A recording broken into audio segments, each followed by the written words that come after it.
저는 오늘과 내일 그리스도를 본받으라라고 하는 제목으로 말씀을 좀 드릴 텐데요. 그리스도를 본받는다라는 말은 되게 추상적입니다. 이 세계에서 가장 오래된 마라톤 대회가 보스턴에서 해마다 열립니다. 1897년에 시작이 되었는데요. 매년 4월 셋째 주 월요일에 보스턴에서 열립니다. 지금까지 1차 세계대전, 2차 세계대전, 그리고 2020년 3년을 빼고 나서는 계속 해마다 열렸습니다. 이 보스턴 마라톤의 최종 주자들이 들어오는 피니시 라인이 있습니다. 이렇게 바닥에 이렇게 적혀 있습니다. 뭐 해마다 조금씩 바꾸기도 하는데요.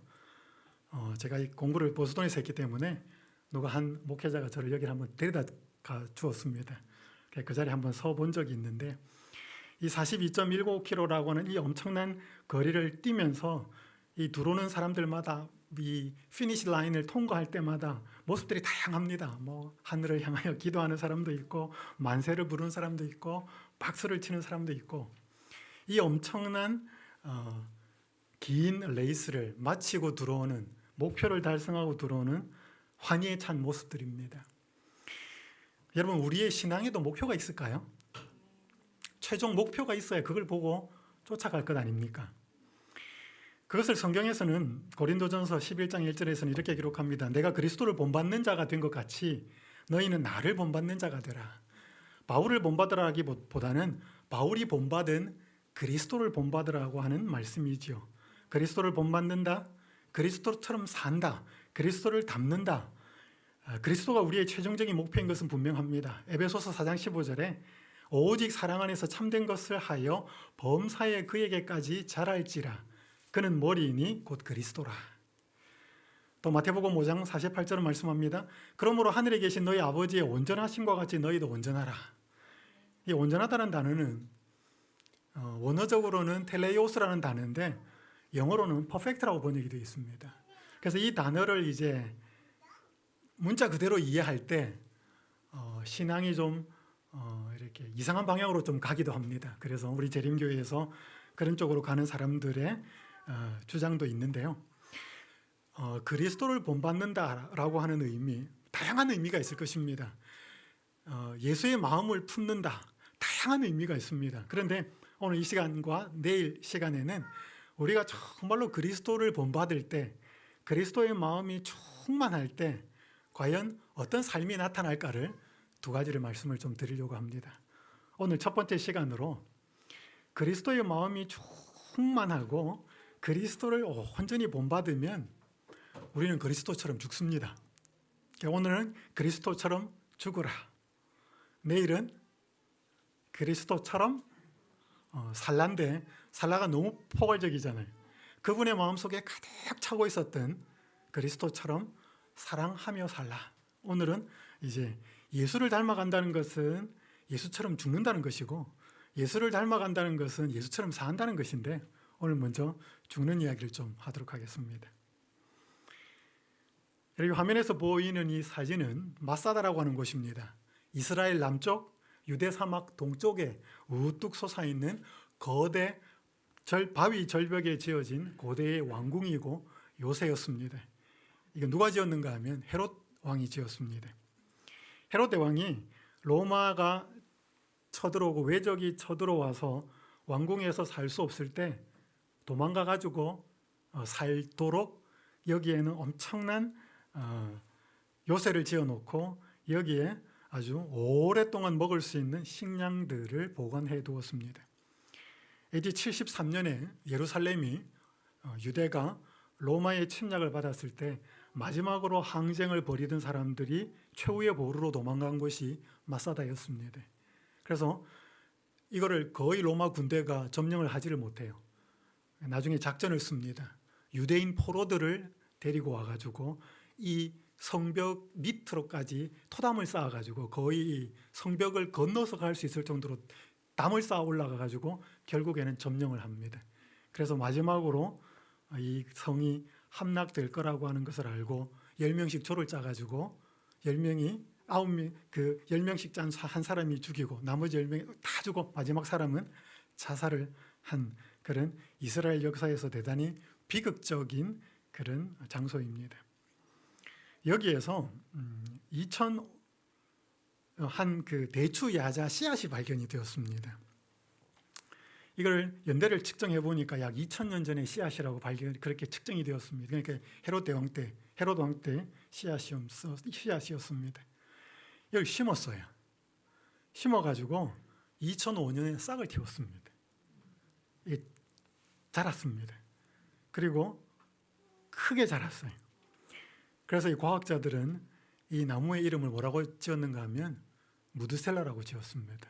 성경에 가장 오래 산 인물인 그 사람을 붙여서 지금도 이스라엘에 있습니다. 여러분, 이 씨앗이 2000년 동안 어떻게 보관이 잘 되어 있어가지고 그 이후에 심어가지고 이렇게 자랐습니다. 그때부터 열매가 맺히기 시작한 거죠. 대단하죠? 그런데 만약에 이 씨앗이 2000년 전에 땅 속에 심겨졌다면 어떻게 됐을까요? 그 2000년 동안 시간이 지나면서 뭐가 맺혔을까요? 열매가 맺혔을 거 아닙니까? 그 열매는 또 심겨서 또 열매가 되고 또 열매가 되고, 이것이 다행히 심겨져서 2000년 후에 씨앗을 틔웠기 망정이지, 그 전에 훨씬 전에 땅에 심겼다면, 다른 말로 훨씬 그 전에 죽었더라면 훨씬 더 많은 열매가 맺혔을 것입니다. 저희들은 잘 안 죽으려고 합니다. 죽는 것은 우리의 본성과는 좀 안 맞기 때문에. 오늘 제 성경 설교 말씀에 주제 본문은 빌립보서 2장 5절에서 8절입니다. 너희 안에 이 마음을 품으라. 곧 그리스도의 예수의 마음이니 그는 근본 하나님의 본체시나 하나님과 동등됨을 취할 것으로 여기지 아니하시고 오히려 자기를 비워 종의 형체를 가지사 사람들과 같이 되셨고 사람의 모양으로 나타나사 자기를 낮추시고 죽기까지 복종하셨으니 곧 십자가에 죽으심이라. 바울이 로마의 셋집에서 빌립보 성도들을 향하여 편지를 쓸 때 이런 빌립보서 내용을 조금 아십니다. 아주 중요한 시점에 와서 너희 안에 이 마음을 품으라. 곧 그리스도 예수의 마음이다. 예수님의 마음을 품으라. 여러분, 예수님의 마음을 품는다는 것은 대단히 포괄적입니다. 그죠? 온유하신 마음, 겸손하신 마음, 여러 마음이 있는데 바울은 하나를 딱 집어서 설명하고 있습니다. 그리스도 예수의 마음을 품으라. 그 마음이 어떤 마음이에요? 근본 하나님과는 본체였는데, 다른 말로 표현하면 하나님과 동등한 하나님이셨는데 자기를 뭐했다? 비웠다는 것입니다. 여기서 비웠다는 것은 신성을 비웠다는 것입니다. 인간이 되시면서 신성을 가지고는 오셨지만 십자가에 달려 돌아가시기 위해서는 하나님은 죽을 수 없잖아요. 그래서 신성을 비우신 상태로 육신이 되셨다는 뜻입니다. 그리고 자기를 낮추시고 죽기까지 복종하셨는데 곧 십자가에 죽으셨다. 그래서 오늘 바울이 강조하는 중요한 이 빌립보서 5장 5절에서 8절에서 말하는 예수의 마음은 하나님과 똑같은 분이시지만 자기를 비웠고 자기를 낮추셨고 죽기까지 복종하시다가 진짜로 십자가에 죽으신 그 마음, 그 마음을 말하는 거예요? 품으라는 거예요. 진짜 예수의 마음을 품는다는 것은 예수님이 자기를 비우고 자기를 낮추고 죽기까지 복종하셔서 십자가에 죽으신 그 마음을 말하는 거예요? 품으라는 거예요. 다른 말로 하면 가지라는 거예요. 그래서 오늘 저는 예수님을 본받는다, 예수님의 마음을 품는다, 예수님을 닮아간다, 예수님처럼 산다, 대단히 포괄적인 말씀이지만 그 중에 예수의 마음을 품는다고 하는 것은 예수님처럼 마음을 비우고 예수님처럼 자기를 낮추고 예수님처럼 자기를 죽기까지 복종하고 곧 십자가에 죽는 것이다라고 하는 말씀을 좀 드리고자 합니다. 여러분, 한 가지 질문을 드리겠습니다. 예수님이 십자가에서 돌아가시기가 쉬웠을까요? 어려웠을까요? 자세히는 잘 모르겠지만 쉽지는 않았던 것 같죠? 먼저 예수님이 십자가를 지지 못하도록 사탄은 대단히 시험을 하였습니다. 자, 이게 히브리서 4장 15절에 이렇게 말씀을 기록합니다. 우리에게 있는 대제사장은 우리의 연약함을 동정하지 못하시리가 아니요 모든 일에 우리와 똑같이 시험을 받으신 이로되 죄는 없으시니라. 여러분, 예수님이 모든 일에 우리와 똑같이 시험을 받으셨습니까? 동의하십니까? 의문이 좀 생겨야 되는데요. 예수님 부부싸움 하셨을까요? 배우자가 스트레스를 받게 하고 배우자가 뚜껑 열리게 하는 그런 시험 받으셨을까요? 안 받으셨잖아요. 요즘 우리 학생들 게임, 뭐 학생들만 게임하는 게 아니고 어른들도 합니다. 여러분 예수님 당시 이런 게임 없었잖아요. 예수님이 이런 유혹 받으셨을까요? 안 받으셨잖아요. 그럼 어떻게 우리하고 똑같은 시험을 받으셨어요? 자, 그러면 또 예수님이 40일 동안 금식을 하시고 사단이 그 광야에 널려있는 돌을 떡덩이가 되게 하라 그랬습니다. 이게 예수님에게 시험이었어요. 우리에겐 시험이 여러분한테 돌멩이 아무리 많이 갖다 주고 나서 이거 떡덩이 되게 해보라고 아무리 이야기해도 그건 우리한테 시험이 아니에요. 왜? 우리는 그만한 능력이 없으니까.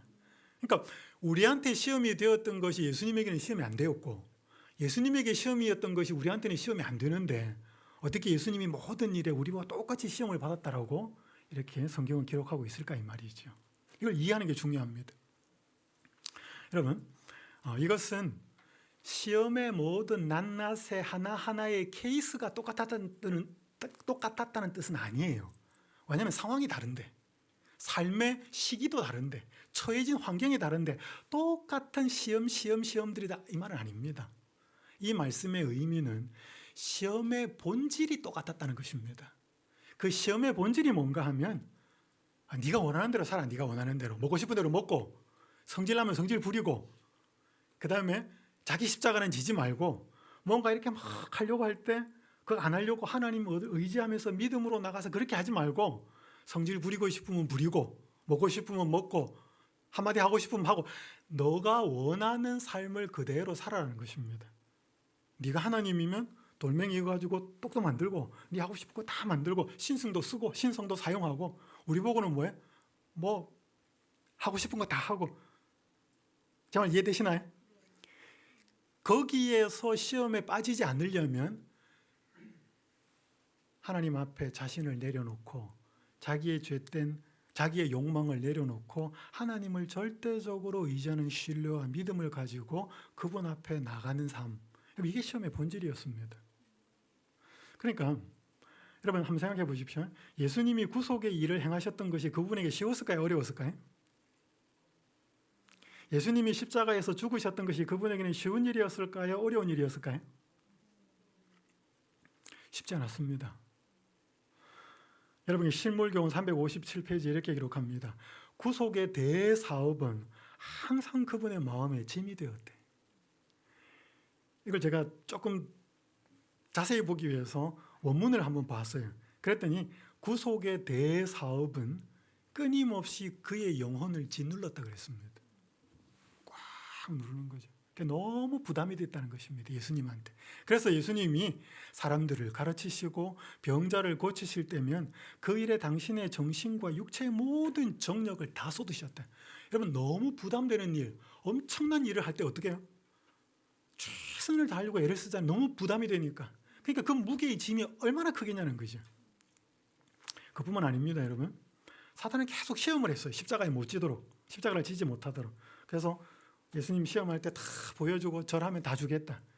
그러니까 죽지 말라는 것입니다. 십자가에 달려 죽지 말고 영화를 다 보여주면서 왜 그렇게 하냐는 것입니다. 여러분 이게 전부 다 사단이 십자가를 지지 못하도록 하는 많은 노력들 중에 하나였습니다. 그 다음에 베드로가 뭐예요? 예수님이 가이사랴 빌립보에서 예루살렘에 올라가서 이제는 고난을 받고 죽겠다 그러니까 뭐예요? 베드로가 엄청나게 막아서서 예수님에게 호통을 치면서 안 된다 그럽니다. 그때 예수님이 하신 말씀이 뭐예요? 사탄은 물러가라. 왜? 정말로 사탄이 그 속에 들어가서 예수님이 가는 길을 막았기 때문에. 그 다음에 뭐예요? 겟세마네에 가가지고 예수님이 그렇게 마음속에 이 무거운 짐을 가지고 기도를 하는데 제자들은 뭐예요? 자꾸 자잖아요. 여러분 사탄이 그때 계속 속삭입니다. 너가 이런 사람들을 위해서 희생할 필요가 있겠는가? 이 배은망덕한 사람들을 위해서 너가 이렇게 하나님과의 분리를 경험할 필요가 있게 계속 속삭이는 거죠. 나중에 끝까지 예수님 십자가에 매어 달립니다. 그랬더니 백성과 종교 지도자들은요 밑에까지 와서 이제 내려오라 그럽니다. 죽지 말고. 한번 읽겠습니다. 마가복음 15장 29절에서 32절. 지나가는 자들은 자기 머리를 흔들며 예수를 모욕하여 이르되 아하 성전을 헐고 사흘에 짓는다는 자여, 내가 너를 구원하여 십자가에서 내려오라. 이 말은 뭐예요? 십자가를 지지 마라, 이 말. 죽지 마라, 십자가에서. 그와 같이 대제사장들도 서기관들과 함께 희롱하며 서로 말하되 그가 남은 구원하였으되 자기는 구원할 수 없도다. 이스라엘 왕 그리스도가 지금 십자가에서 내려와 우리가 보고 믿게 할지어다 하며 함께 십자가에 못 박힌 자들도 예수를 욕하더라. 여러분, 사탄이 그 예수님이 십자가 주변에 있는 사람들의 마음속에 들어가가지고 그들의 입을 통하여 예수님께 계속 조롱하고 모욕하는 것입니다. 뭐 하도록? 십자가 지지 말고 내려오라고. 왜? 십자가를 지면 그것으로 인해서 그리스도가 죽고 인간을 위한 구원과 하나님이 온 우주의 어떤 분이신가를 그것이 드러나는 것이기 때문에 사탄은 그걸 원치 않아요. 그래서 예수님이 죽지 않기를 사탄은 바랬습니다. 그리고 영원히 사람들은 죄의 속박 가운데 살기를 바랐던 거죠. 그러니까 여러분, 예수님은 내적으로 외적으로 십자가까지 가서 죽는 것이 정말로 힘들었습니다. 우리는 어때요? 죽는 게 쉬워요, 어려워요? 어렵다니까요. 왜냐면 우리는 살라 그러지 죽으려고 하지 않아요. 여러분, 만약에 저희에게 하나님의 능력이 있다면 이런 취급과 예수님이 받으신 모욕에 대해서 어떻게 반응하시겠습니까? 한번 내려와 봐라. 진짜 내려올 수 있는데. 그러니까 여러분, 예수님과 우리가 겪은 시험의 본질은 똑같지만 그분이 당하신 시험의 강도와 그 질과 우리가 당한 질은 천지 차이입니다.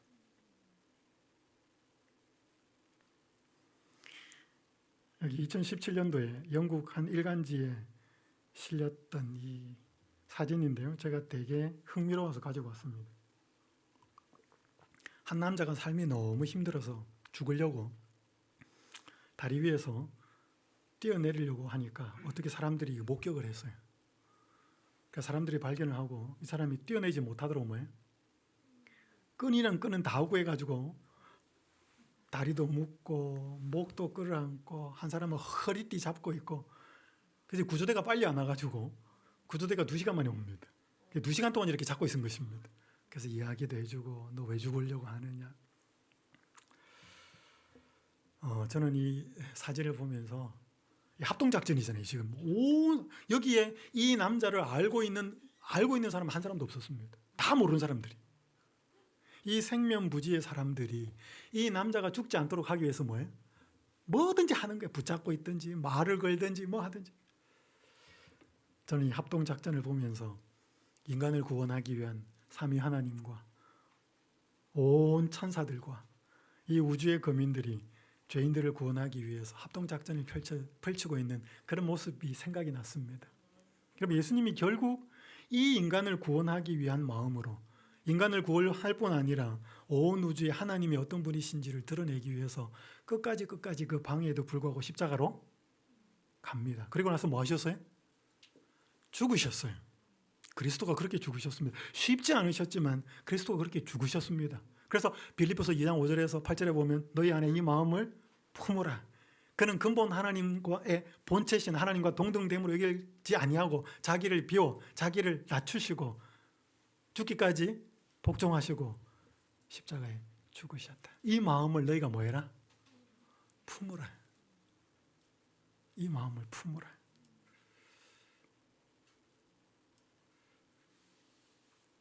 근데 사탄은요, 예수님이 십자가를 지지 못하도록 시험했습니다. 직접적으로 가장 가까운 사람들을 통해서, 모르는 군중들을 통해서 온갖 방법을 다 동원해서. 그러면 우리가 십자가를 지기가 쉬울까요? 어려울까요? 쉽지 않아요? 누가 방해할까요? 사탄은 역시 우리도 십자가를 지지 못하도록 합니다. 왜냐하면 십자가를 지면, 그래서 죽으면 전혀 다른 삶이 되기 때문에 사탄은 십자가를 지고 우리가 죽기를 원치 않습니다. 예수님이 그렇게 죽지 않기를 바랐던 것처럼 그건 인류의 구원을 위해서였고, 우리를 위해서도 우리를 십자가에서 우리가 죽도록 하기를 원치 않습니다. 이게 에베소서 2장 2절에서 3절을 보면 이것은 그리스도를 알기 전의 모습이지만 그리스도를 안 이후에도 사단은 끊임없이 이렇게 일합니다. 그때 너희는 그 가운데에서 행하여 이 세상 풍조를 따르고 공중의 권세 잡은 자를 따랐으니 곧 지금 불순종의 아들들 가운데서 역사하는 영이라. 전에는 우리도 다 그 가운데에서 우리 육체의 욕심을 따라 지내며 육체와 마음에 원하는 것을 하여 다른 이들과 같이 본질상 진노의 자녀였더니, 이 밑에 보면 이제는 너희가 그리스도를 알고 뭐 이렇게 이제 나오는 것이지만 이게 그리스도를 알기 전의 상황이기도 하고 우리가 예수님을 믿고 살 때에도 여전히 우리를 육의 본성 가운데로 끌고 와서 마음대로 육체가 마음에 원하는 것들을 하며 살기를 사탄은 시험합니다.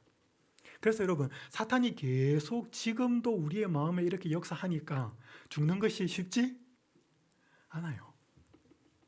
아무도 안 건드리면 죽는 게 쉬울지도 모르겠습니다.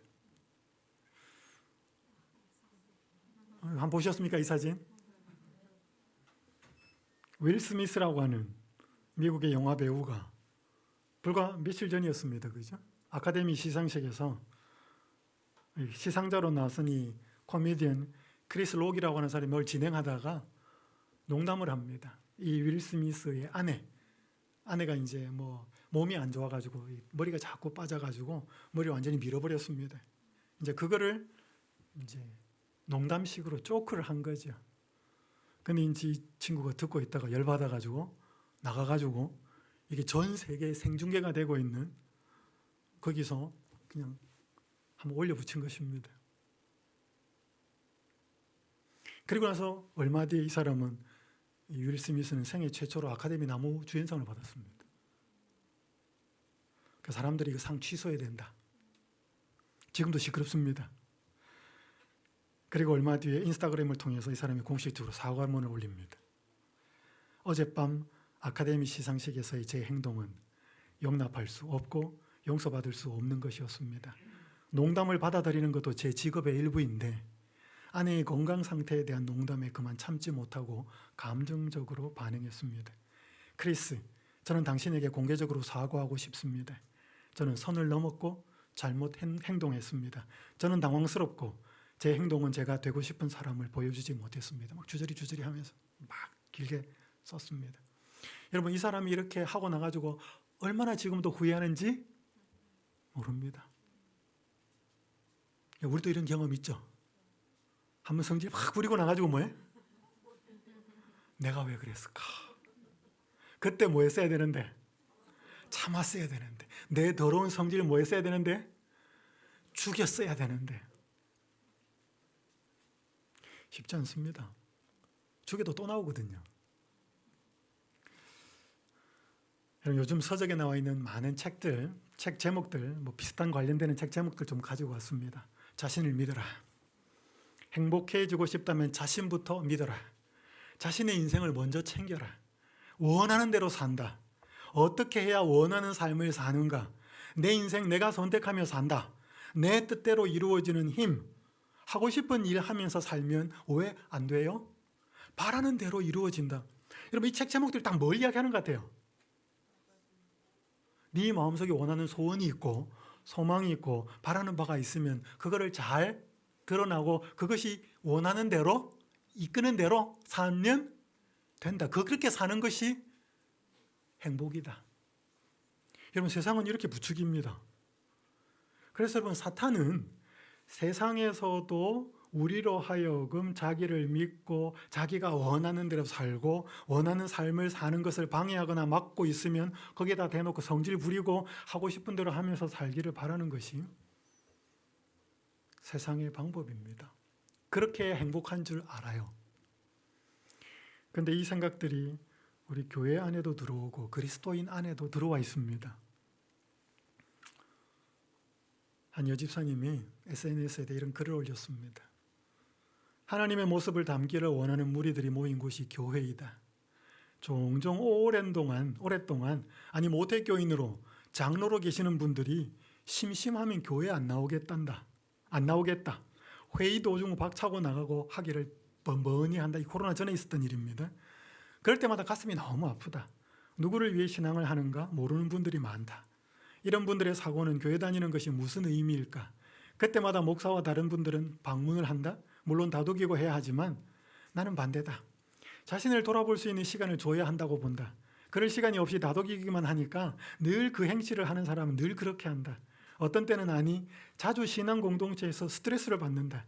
가정에서 일터에서는 행복하다가 교회 가면 이런 일들 때문에 과연 노아 때나 소돔과 고모라 때나 구원자는 소수이다. 교회에 나가주는 것이 무기가 되는 사람이 과연 진실된 신앙일까? 슬프고 아픈 마음에 잠시 주님 이럴 때는 어떻게 하는 것이 맞는 건가요? 응답을 기다리며. 이 진리횃불교회에 계신 분들은 안 그럴 것입니다. 여러분들의 신앙은 그보다 훨씬 더 예수님과 가깝다고 생각이 됩니다. 오늘 우리들의 마음속에 예수님을 따라간다, 예수님처럼 산다, 대단히 추상적이라고 말씀을 드리지만 예수님을 따라가는 것은 추상적인 삶은 아닙니다. 예수님이 사셨던 삶을 사는데 가장 중요한 것은 먼저 예수님이 그토록 많은 방해에도 불구하고 그렇게 가지 못하도록 막으시는 모든 방해를 물리치고 십자가로 끝까지 가셨고 십자가에서 죽으셨다는 것입니다. 그 마음을 바울은 우리를 향하여서 품으라 라고 말하고 있는 것이지요. 자, 그래서 사탄이 예수님이 십자가에 죽으시는 것을 시험하고 막았고, 역시 우리가 십자가로 가서 죽는 것을 역시 사탄은 막고 있습니다. 예수님이 뭐라고 그러셔요? 자기 십자가를 지라고 말하는 것입니다. 마태복음 16장 24절 25절 읽습니다. 이에 예수께서 제자들에게 이르시되 누구든지 나를 따라오려거든 자기를 부인하고 자기 십자가를 지고 나를 따를 것이니라. 누구든지 제 목숨을 구원하고자 하면 잃을 것이요 누구든지 나를 위하여 제 목숨을 잃으면 찾으리라. 여러분, 이걸 마태가 기록하기도 하고 누가가 기록하기도 하고 마가가 기록하기도 했습니다. 마태, 마가는 쓰지 않은 한 단어를 쓰는데 누가는 이 내용에다가 날마다라고 하는 단어를 포함을 시켰습니다. 그래서 자기를 부인하고 날마다 제 십자가를 지고 나를 따를 것이니라 라고 누가는 표현하였습니다. 여러분, 십자가 지고 가는 사람 혹시 보셨습니까? 보신 적 있습니까? 교회에서 뭔가 행사할 때 퍼포먼스 하기 위해서 막 십자가 지는 그런 걸 보신 적 있을 겁니다.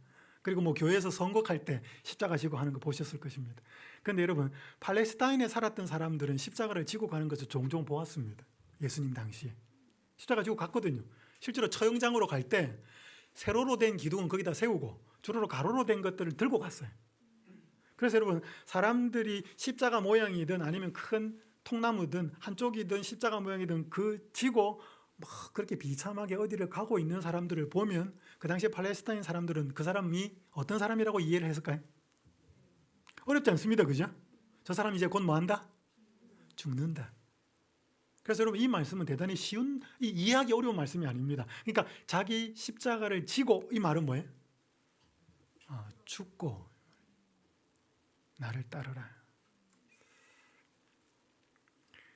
시대의 소망 523페이지 이렇게 기록합니다. 자신을 포기하는 것, 이것이 그리스도의 가르침의 뭐다? 요지이다. 핵심입니다. 여러분, 이 말씀을 보니까 예수님이 이 말씀하신 게 보니까 되게 부드러워요.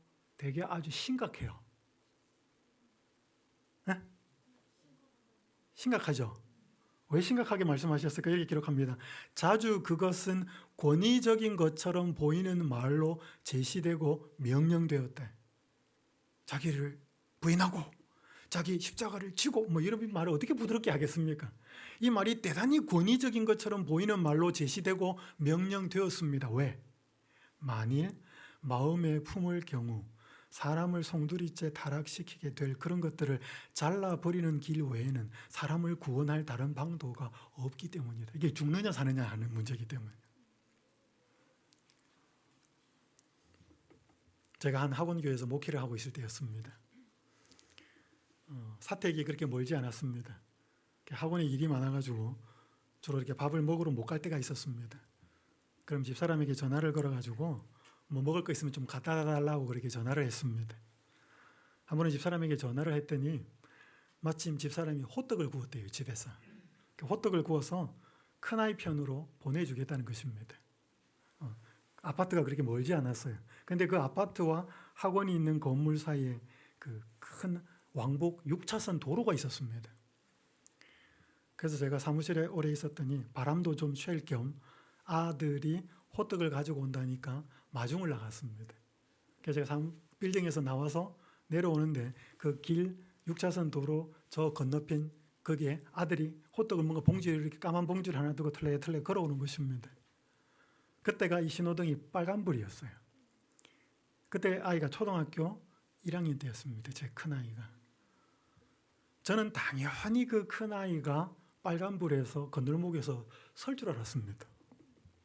근데 이놈이 호떡을 두고 이렇게 뜰레뜰레 오더니 그 앞에 신호등 그 길 건너에서 빨간불인데 계속 오는 것입니다. 그냥 차는 지나가는데. 그리고 얘가 당황스럽고 이제 차도 당황스럽죠. 이제 빨간불인데 자기들이 지나가는 파란불인데 이 신호등은 이 건널목은 빨간불이고. 그러니까 애가 건너오니까 자기들도 막 빵 하기도 하고 이렇게 피해가기도 하고 저는 그 길 건너서 그걸 보고 있었어요. 그렇게 막 꽐을 질렀습니다. 그 빨간불에서 건너고 있는 아들을 보면서. 다행히 사고가 안 나고 건너왔어요. 여러분 제가 그 아들에게 어떤 말 했을까요? 아들아, 왜 이렇게 빨간불인데 건너왔니? 그렇게 말했을까요? 여러분 제가 그때 부드럽게 말했을까요? 아무리 제가 목사지만 여기서 다 표현할 수가 없습니다. 막 흥분해가지고 너 왜 건넜어? 이게 지금 빨간불인데.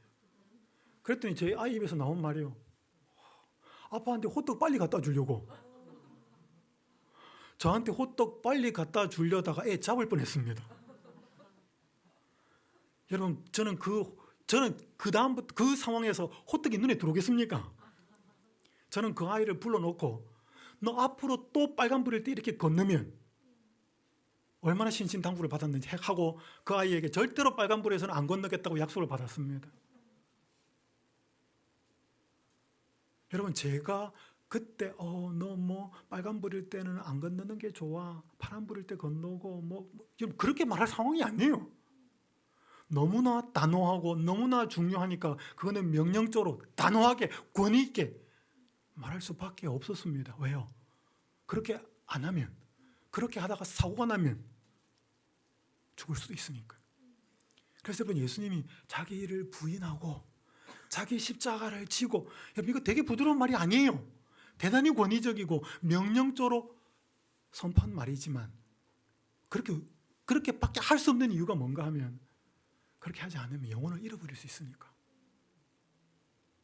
해도 되고 안 해도 되는 게 아니라는 것입니다. 여러분 예수님의 십자가는 1차적으로 그분이 우리를 위해서 우리의 죄값을 치르셨다는 것이 첫 번째 의미예요. 그래서 우리가 그걸 믿음으로 뭐 해야 돼? 받아들여야 돼. 저분의 희생이 누구의 희생이다? 내가 당할 희생이다라고 하는 걸 믿음으로 받아들여야 돼. 이거 1차적이에요. 여러분 그게 끝이 아니에요. 그 예수님이 진 십자가를 뭐예요? 나도 져야 한다는 것이 2차적인 십자가의 의미예요. 많은 우리 교회 다니는 성도들이 죄사함 받았네, 십자가로 인해서 예수님이 다 갚으셨네. 오케이, 그 말이 그 의미가 성경에 분명히 있어요. 그런데 십자가의 의미는 그것만이 아니에요. 또 있어요. 우리도 십자가를 지라는 것입니다. 지기 싫은데? 지기 너무 어려운데? 아니 그렇게 해야만 사는데? 계속 그렇게 말씀하시는 것이지요. 여기 제임스 보이드라고 하는 닥터입니다. 의사가 특별히 마지막 말기 환자, 이 침상에서 죽어가는 많은 환자들을 관찰을 한 거예요. 임상 경험이 풍부한 의사였습니다. 근데 이 사람이 가만히 보니까 어떤 사람은 죽을 때 얼굴이 참 이렇게 평안하고 정말 잠자듯이 편하게 죽는 사람이 있고 어떤 사람은 너무 고통스럽게 죽는 사람들이 있더라는 것입니다. 왜 그럴까 궁금했어요, 이분이. 그리고 추적 조사를 한 겁니다. 오랜 시간 동안. 그리고 나서 쓴 글이에요. 죽음에 대한 두려움은 잃을 것에 대한 두려움과 정비례한다. 그러니까 사람이 잘 못 죽고 이 생에 미련이 엄청 많은 사람은 뭐예요? 갖고 있는 게 너무 많은 사람들이에요. 이게 못 놓는 거예요, 이렇게. 그럼 뭐 갖고 있는 것이 많아서 놓지를 못하는 사람은 죽음이 뭐예요? 평안하지 않더라는 거죠. 너무 아까우니까 이거 어떻게 다 두고 가겠어요? 날마다 죽고 날마다 내려놓는 신앙인은 죽음에 이르렀을 때 잃을 것은 전혀 없고 도리어 모든 것을 얻었음을 안다. 삶을 잃고자 하는 데서 삶이 얻어진다는 것을 그들은 경험으로 배워왔다. 그리스도인은 죽음과 유사한 과정, 곧 잡은 것을 놓으라는 부르심을 입은 사람이다. 이러한 방식의 죽음으로 하나님께 의지할 줄 아는 그리스도인일수록 육체적인 죽음이란 최후를 순순히 받아들이고 그 영혼을 신실하신 창조주께 다시 의탁하게 된다. 그러니까 살면서 욕심들, 자아들을 하나씩 이렇게 신실하게 조금씩 내려놓은 사람들은 뭐예요? 마지막에 죽을 때가 편안하더라는 것입니다. 그때 계속 쥐고 갖고 하고 싶은 대로 다 하고 성질 부리고 했던 사람들은 뭐예요? 마지막까지 그것을 못 놓고 갖고 있었기 때문에 죽는 모습이 안 평안하더라는 것입니다. 그러면서 하는 말이 뭐예요? 이 딱딱 하는 말이 그리스도인은 가진 것, 이게 죽음과 유사한 과정, 이것을 잡은 걸 조금씩 자꾸 이렇게 놓아라는 것은 뭐예요? 그거를 하기 위해서 부름받은 사람이 그리스도인이다. 예수님이 하신 말씀이 있어요. 자기를 부인하고 자기 십자가를 지고 나를 쫓으라라고 하는 표현인 것입니다. 한 사람이 낙타를 타고 여행을 하다가 구덩이에 낙타가 빠졌습니다. 아무리 낙타를 끄집어내려고 해도 구덩이가 깊어서 끄집어낼 수가 없었습니다. 다행히 마을이 가까이 있어가지고 사람들에게 도움을 요청하러 갔습니다. 사람들이 아무리 와서 낙타를 끄집어내려고 해도 끄집어낼 수가 없었습니다. 그러다가 그 중에 한 사람이 우리 마을에 지혜자가 있는데 그 사람을 찾아가서 물어보자. 그래서 낙타 끄집어내다가 다 놔두고 가서 지혜자를 찾아갔습니다. 그랬더니 그 지혜자가 집에 가서 삽을 가지고 와서 그 앞에 가가지고 전부 다 흙을 퍼가지고 구덩이에 넣으라 그랬습니다. 사람들이 그렇게 했습니다. 이유는 모르고 지혜자가 시키니까. 그래서 낙타 주인이 막 옆에서 막 길길이 날뛰었습니다. 낙타를 꺼내달라고 했지 낙타를 파묻으라 그랬냐고. 그럼 계속 흙을 퍼부었습니다. 어떻게 됐을까요? 여러분, 낙타가 살아있고 계속 흙을 퍼부으면 어떻게 돼요? 낙타가 흙을 맞거나 이렇게 하면 버둥버둥거리잖아요. 그죠? 그러면 점점 흙이 옆으로 떨어지고 낙타가 살려고 버둥버둥거리다 보니까 땅이 뭐예요? 계속 밟아져서 구덩이가 얕아지는 거예요. 그러니까 낙타가 걸어 나온 것입니다. 여러분, 이 낙타 주인이 사람들이 삽을 퍼가지고 와가지고 낙타가 빠진 구덩이에 흙을 퍼부을 때 낙타를 죽인다고 생각했습니다. 그런데 그것이 낙타를 살리는 길이었습니다.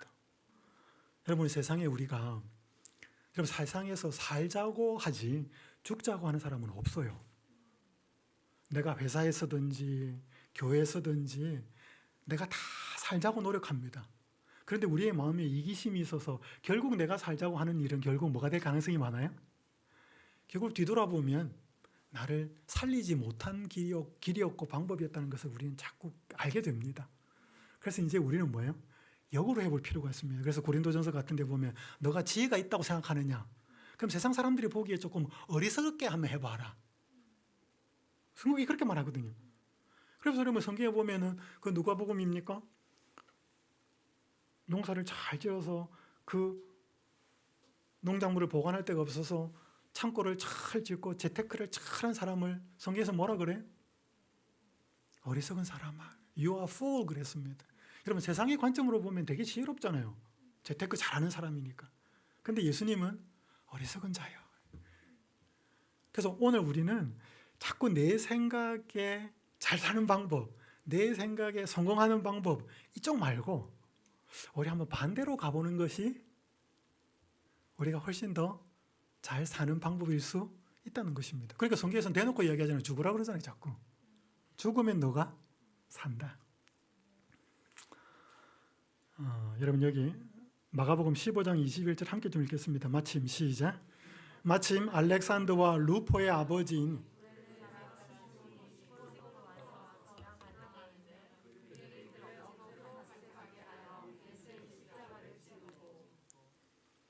여러분, 로마 군대가요 식민지를 지배하면 그 식민지에서 통용되는 몇 가지 법들이 있었습니다. 여러분, 그 중에 하나가 군인들이 행군을 하거나 무거운 짐을 들고 갈 때 아무나 속국에 있는 그 지나가는 사람들 붙잡아 가지고 야, 이 짐 지고 따라와. 그러면 오리를 가야 됐어요. 그건 예외가 없어요. 난 지금 장 보러 가는데요. 친구 만나러 가는데 예외 없었습니다. 그게 식민지 사람들에게 내려진 아주 모욕적인 일이었습니다. 예수님이 산상복음에서 그 이야기를 하시는 거예요. 누가 오리를 가자 그러거든? 심리를 가라는 말이 그냥 뭐 오리 가자 그 말이 아니고 그것은 식민지 사람이라고 하는 것을 인식시켜주는 대단히 자존심 상하는 그 일이에요. 그거를 예수님은 심리를 가라 그래요. 그러니까 지금 여기 구레네 사람, 이 시골 사람이 한번 6월절에 예루살렘에 왔다가 엄청난 일이 벌어지고 있는 것을 목격합니다.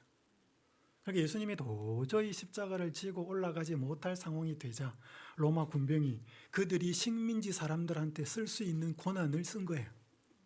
도저히 이 십자가를 못 지고 가니까 뭐예요? 아무나 보고 아마 좀 측은한 마음을 표했는지 모르겠어요. 그러니까 야, 이거 뭐 해야 돼? 저는 못해. 안 됩니다. 이건 식민지 사람이라면 해야 되는 대단히 모욕적인 일이었어요. 그래서 구레네 사람 시몬은 이 십자가를 지고 골고다까지 가요. 원했어요? 안 원했어요? 원하지 않았어요. 식민지 사람이었기 때문에 모욕적으로 지고 가요. 여기 원고에 이런 말씀이 있습니다. 시몬이 억지로 지고 간 십자가는 그가 회심하는 수단이 되었대. 예수님을 불쌍히 여기는 그의 동정심은 그의 마음을 크게 흔들어 놓았다. 갈보리에 있었던 일들과 구주께서 하신 말씀들은 그분이 하나님의 아들이라는 사실을 인정하게 하였다. 시대성왕 742페이지 이렇게 말합니다. 갈보리까지 십자가를 지고 간 것이 시몬에게는 뭐가 되었다? 큰 축복이 되었다. 그는 그때 이후로 그 같은 섭리를 항상 감사히 여겼다. 그것은 그로 하여금 자진해서 그리스도의 십자가를 지게 하였고 항상 즐거움으로 그 십자가를 서게 하였다. 여러분, 억지로 진 십자가가 너무나 축복인 것을 경험하고 나중에는 자원해서 십자가를 지는 사람으로 되었다는 거예요. 여러분, 구레네 사람 시몬이 십자가를 졌기 때문에 엄청난 모욕을 받았습니다. 그죠? 십자가는 죽는 사람이 지는 거예요. 자기는 죽지도 않을 건데 그까지 지고 간 거예요. 대신 지고 간 거예요. 여러분, 그랬기 때문에 시몬이 받았던 혜택이 뭐였을까요?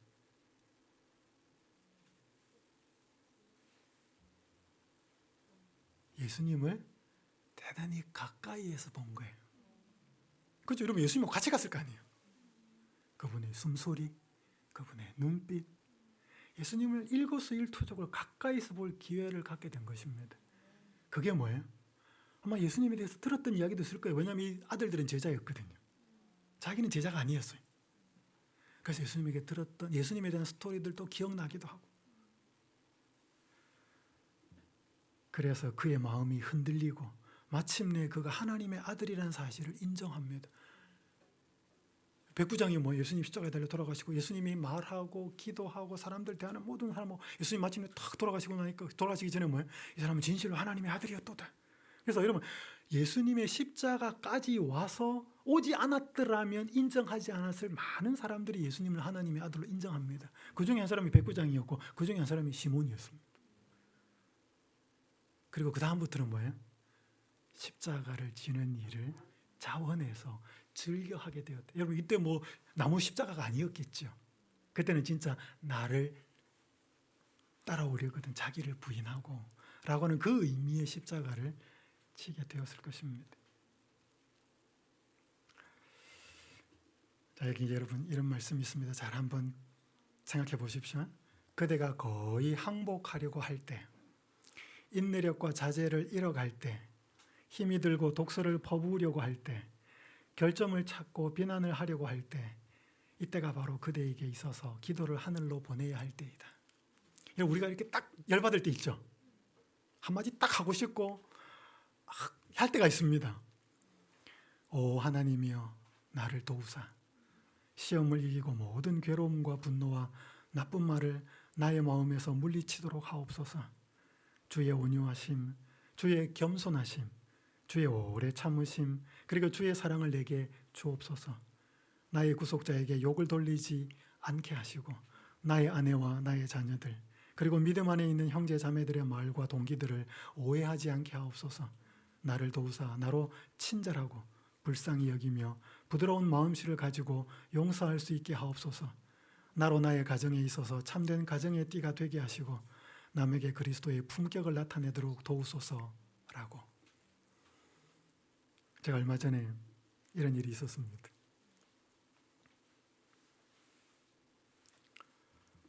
다행히 하나님의 은혜를 바라보고 막았어요. 나중에 보니까 그게 오해였어요. 제가 돌아서고 나가지고 만약 그때 내가 이렇게 막 올라오려고 했던 말을 뱉었더라면 저는 엄청나게 실수를 할 뻔했고 엄청나게 사람에게 상처를 줄 뻔했습니다. 저건 왜 저러지? 무슨 이유가 있겠지. 하나님 최선을 좋은 면으로 생각하게 해주십시오. 그렇게 기도하고 접었어요. 나중에 보니까 제 오해였어요. 저는 여러분 맨날 이렇게만 살지는 못합니다. 저 역시 무너지고 실수하면서 또 초라한 모습을 하나님 앞에 내보내고 하나님 제가 왜 이랬을까요? 라고 그렇게 기도할 때가 더 많습니다. 여러분 이렇게 억지로 참아야 될 때도 있습니다. 그러나 이것보다도 더 중요한 것은 좀 더 쉽게 되는 방법이 있습니다. 실물교훈 160조 우리가 예수님께 가까이 나아가면 갈수록 더욱 똑똑하게 그분의 품성의 순결함을 볼 수 있을 것이며 더욱 분명하게 우리의 죄의 심히 가증함을 깨닫게 될 것이다. 그리하여 자신을 높이고자 하는 마음이 더욱더 없어지게 될 것이다. 그래서 저는 이걸 종종 산에다가 비유합니다. 여러분이 북한산이든 보람산이든 관악산이든 등산을 하려고 멀리서 바라보면 산이 커요? 작아요? 멀리서 보면 작잖아요. 내 손바닥으로 가릴 수 있잖아요. 근데 여러분 점점 산 쪽으로 가까이 한번 가보십시오. 산이 커요? 작아요? 커요. 그 산속에 한번 폭 들어가 보십시오. 앞으로 봐도 산이고 뒤로 봐도 산이 점점 크죠. 그러니까 산에 가까이 갈수록 산은 커져요. 산을 멀리서 보면 내 손바닥으로 가릴 수 있습니다. 내가 커 보이지요. 마찬가지. 예수님을 멀리서 보면 예수님이 커 보이지 않습니다. 내가 커요. 예수님한테 자랑할 것보다는 내가 자랑할 게 훨씬 많고 예수님을 섬기기보다는 내를 뭐 할 때 더 화나는 게 많고 근데 예수님께 가까이 가면 갈수록 예수님은 커지고 나는 자꾸 작아져 보입니다. 그리고 그분은 더 위대해 보이고 나는 점점 더 죄스러워 보입니다. 여러분 그런 마음들이 계속 마음에 자리 잡을 때 우리의 자아는 힘을 잃게 됩니다. 이제 한 글을 읽어드리고 제가 오늘 말씀을 마무리하겠습니다. 이제 아담스라고 하는 신학자가 쓴 글인데 저는 이 말씀을 참 좋아합니다. 행복, 평안, 기쁨과 같은 좋은 자아상은 그것을 추구함으로 얻어지는 것이 아니다. 세상의 사람들은 다 뭐 하고 싶냐 하면 행복하고 싶어요. 그죠? 기쁘고 싶고. 근데 이거는 추구해서 되는 대상이 아니라는 거예요. 이 모든 것은 직접적으로는 얻을 수 없는 부산물이다. 영어로는 byproduct. 그러니까 여러분 석유 정제하고 나면 남는 부산물이 뭐냐면 아스팔트예요. 아스팔트를 만들려고 하지는 않아요. 석유를 정제하다 보면 나오는 과정 중에 하나가 아스팔트예요. 그거는 우리가 도로 닦는데 잘 쓰잖아요. 아스팔트를 만들려고 하지 않는다니까요. 행복이나 평안이나 기쁨이나 좋은 자아상, 셀프 에스팀 같은 자존감 같은 이런 것들은 뭐예요? 추구하는 게 아니라는 게 목적이 아니라는 거지. 뭔가 다른 것을 추구할 때 따라오는 부산물이라는 거예요. 그들은 다른 무언가가 이루어질 때 이르러 온대.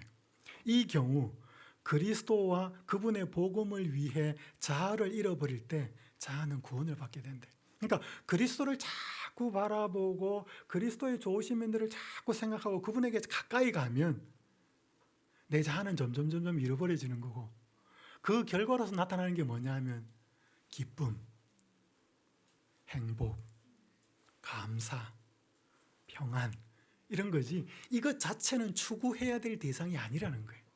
근데 세상은 안 그러잖아요. 세상은 어떻게 하면 행복해질 수 있지? 이런 게 목적이잖아요.